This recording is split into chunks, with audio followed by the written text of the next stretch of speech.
It was a Monday morning at Blue Ridge Bank in downtown Atlanta, and newly hired branch manager Emma Collins was feeling nervous. Landing such a prestigious job was exciting, and she saw this as the perfect opportunity to prove herself. As the bank bustled with activity, a middle-aged black man walked in.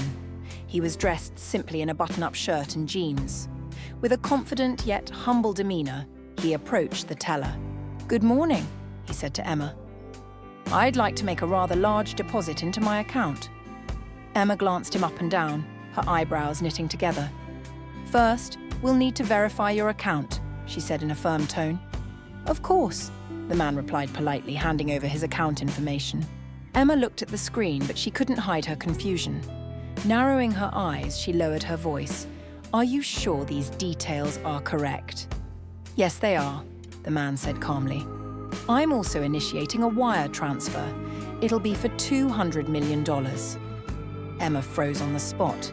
Leaning back in her chair, she crossed her arms. "Listen, sir, we do not tolerate fraud here. If this is some kind of joke, I suggest you walk out before I call security." The man remained calm. "This isn't a joke. Perhaps you'd like to see my business card," he said, reaching into his bag. Emma immediately took a step back. "That won't be necessary. Scammers always have fake business cards. You're not fooling me. You really think I don't know how these things work?" People in the bank started watching the exchange, some shaking their heads. "I'm not a scammer," the man said firmly. "You're making a big mistake." But Emma wasn't listening. "People like you are always trying to cheat the system. If you really have $200 million, go tell it to someone else. Now get out."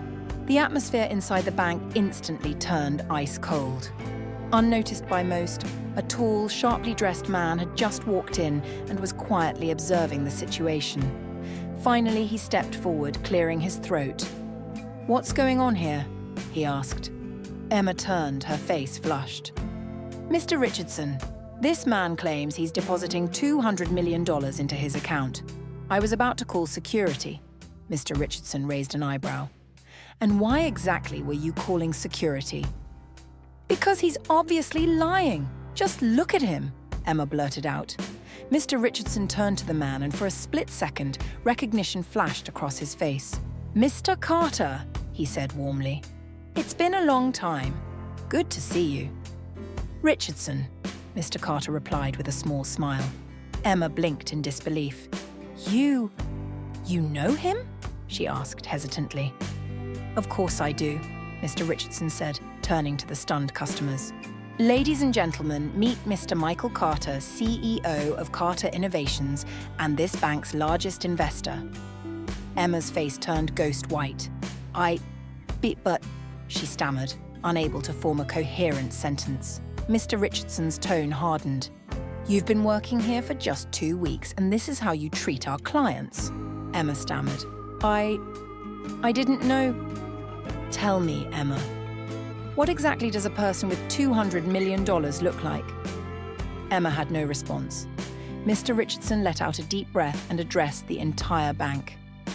"Effective immediately, she is terminated. Pack up your desk and leave."